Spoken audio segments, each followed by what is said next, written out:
En 1542, un comandante portugués de apenas 26 años fue cruelmente torturado hasta la muerte. Su crimen fue, a propósito, llamar afeminado al líder musulmán. Y no satisfecho con eso, incluso lo insultó ofreciéndole pinzas y espejos para que se arreglara.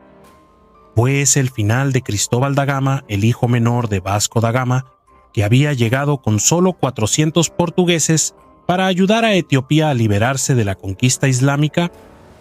Pero lo que nadie imaginaba era que su muerte honrada e insultante motivaría enormemente a sus soldados al punto de que el resto de sus hombres arriesgarían su propia vida solo para matar a ese comandante islámico por venganza.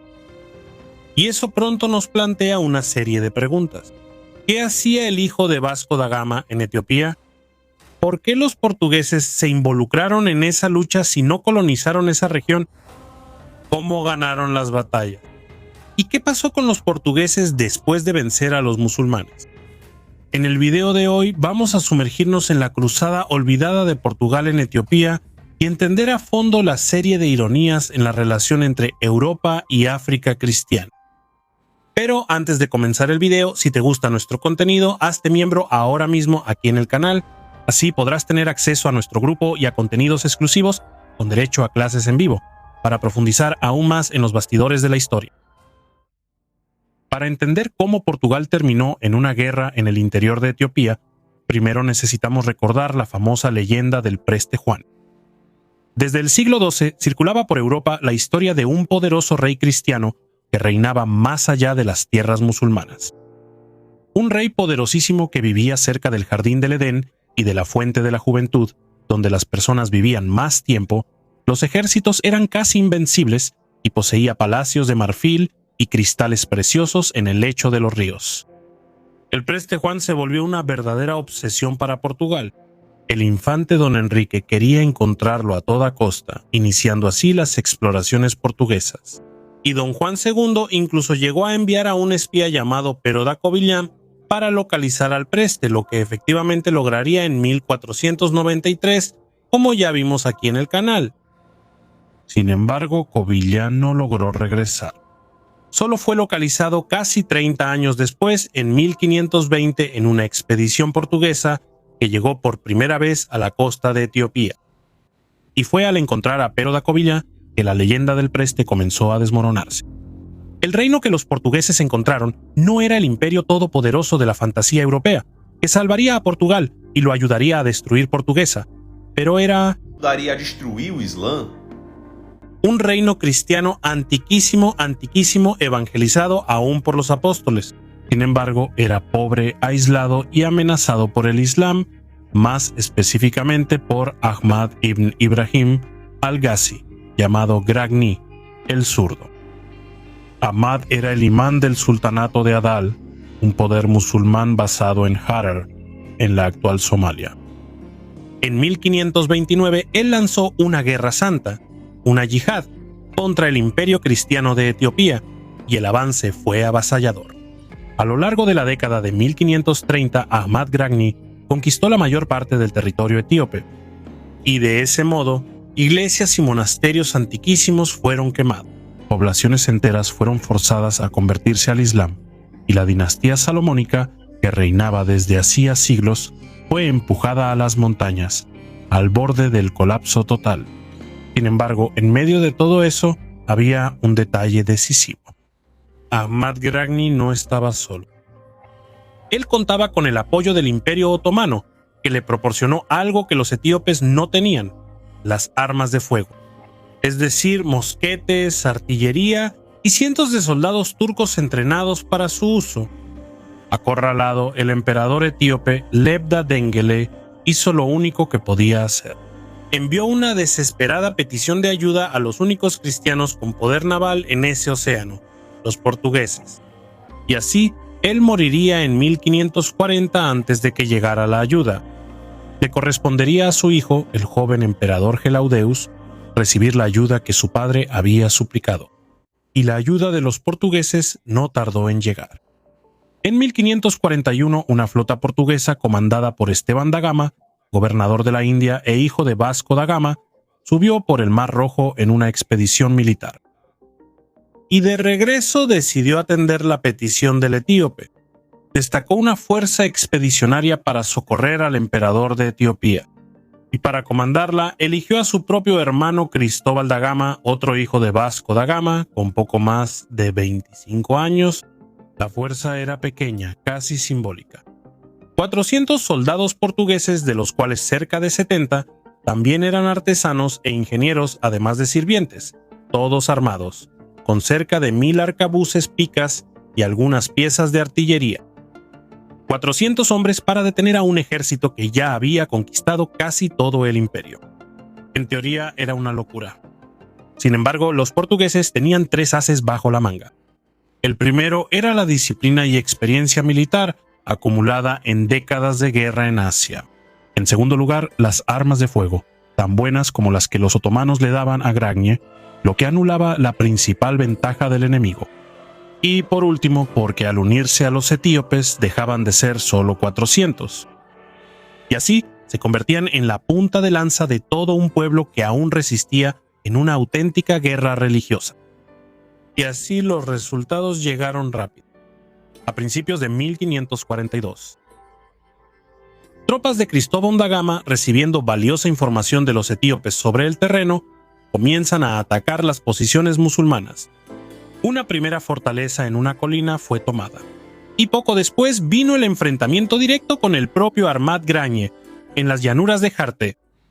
Y lo interesante son los relatos de Miguel de Castañoso, el contemporáneo de la batalla.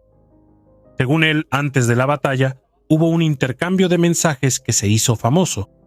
Armad habría ofrecido a Cristóbal hacerse a un lado, ya que no tenía idea del tamaño de sus imparables ejércitos.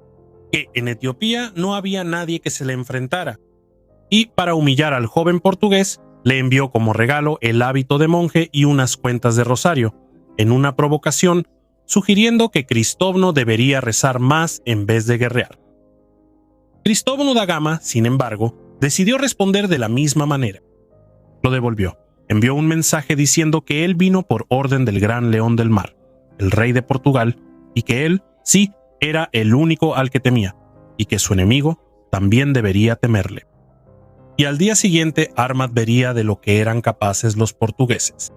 Y como obsequio, envió de regalo una pinza para depilar cejas y un gran espejo, insinuando que Armad era en realidad una mujer y que así debería arreglarse para la batalla. Y en el campo de batalla los portugueses cumplieron su promesa. En la batalla de Jarte el propio Armad Gragne fue herido en combate, y sus tropas se vieron obligadas a retirarse.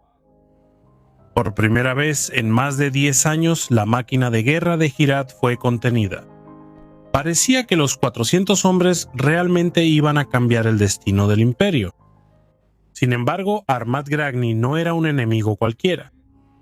Herido y humillado, recurrió de nuevo a sus aliados otomanos y así pidió refuerzos del imperio, así como de los gobernantes de Arabia, y recibió de vuelta una fuerza inmensa de arcabuceros, cerca de 900 turcos y miles de mercenarios árabes armados. De repente la ventaja en potencia de fuego había cambiado de lado. El 28 de agosto de 1542, en la batalla de Wofla, el ejército reforzado de Armad cayó sobre los portugueses. Y esta vez el número y el poder de fuego del enemigo eran abrumadores. Y de esa forma cerca de 2 centenares de portugueses, la mitad de la fuerza expedicionaria, murieron y Cristóbal da Gama, gravemente herido, fue capturado. Al día siguiente fue severamente torturado para que se convirtiera al Islam. Negándose y manteniendo su honor hasta el final, terminó siendo ejecutado personalmente por Armad Gragne, y su cabeza fue arrojada a un río cercano. Incluso esto habría generado un gran conflicto entre los otomanos y los hombres de Gragne.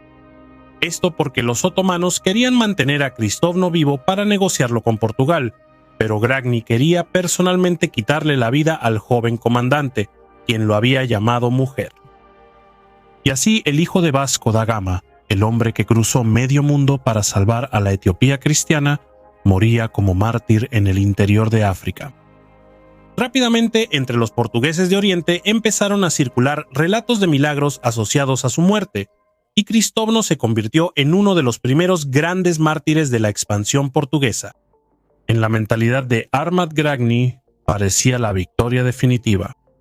Había derrotado a su mayor enemigo, capturado casi todas sus armas de fuego, y ahora podría prescindir de buena parte de los mercenarios turcos.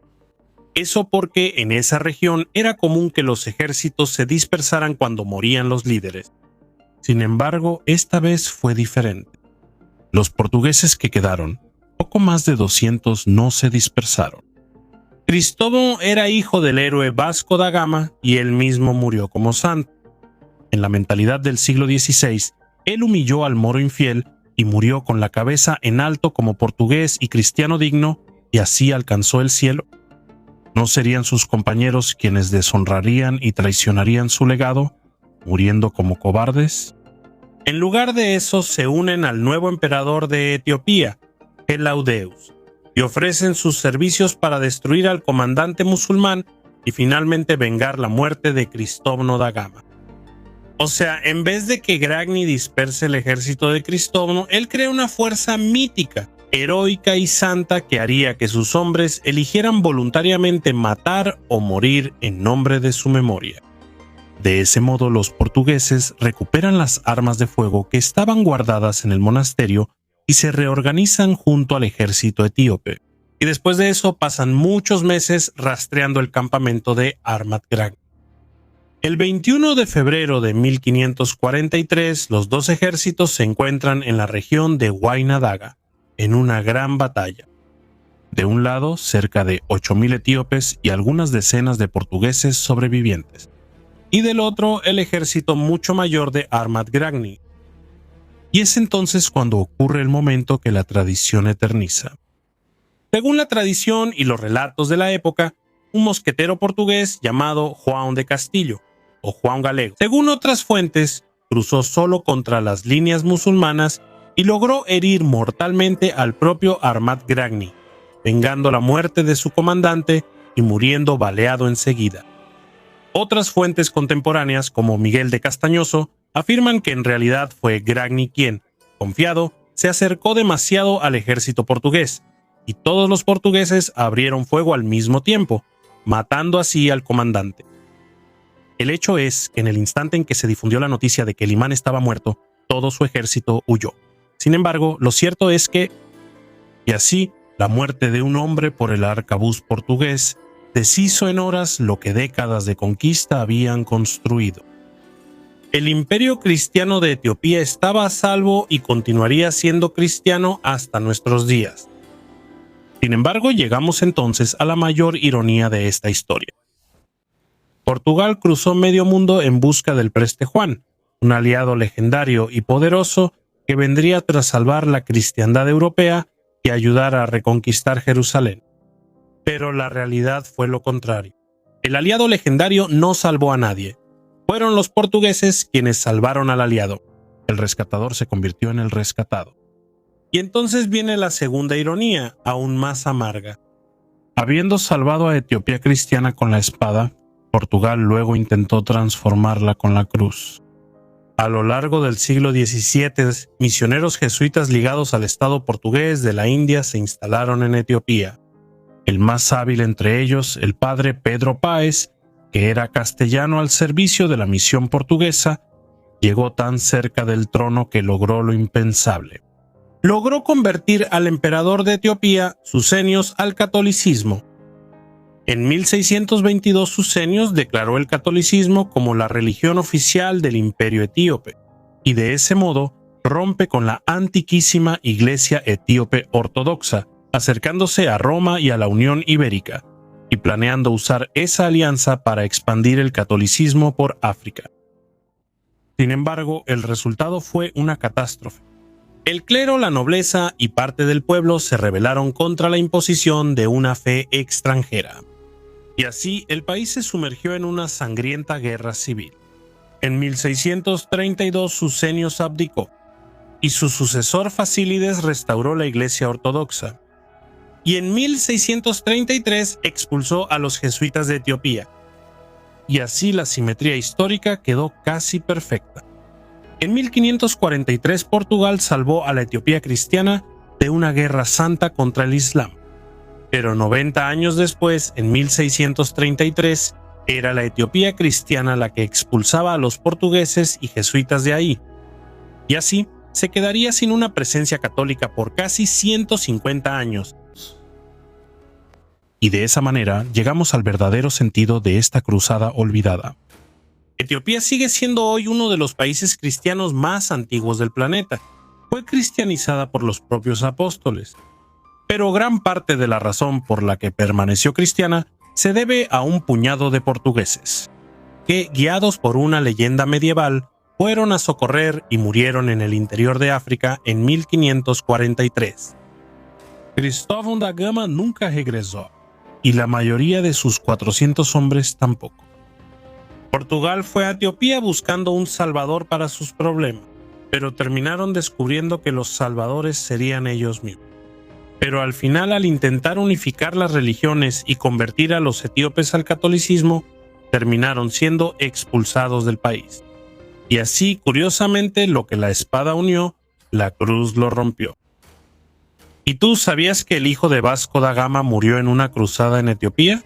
¿Te imaginabas que 400 portugueses ayudaron a salvar a uno de los reyes cristianos más antiguos del mundo? ¿Qué fue lo que más te sorprendió? Así que deja tu comentario ahora mismo para fortalecer nuestro trabajo.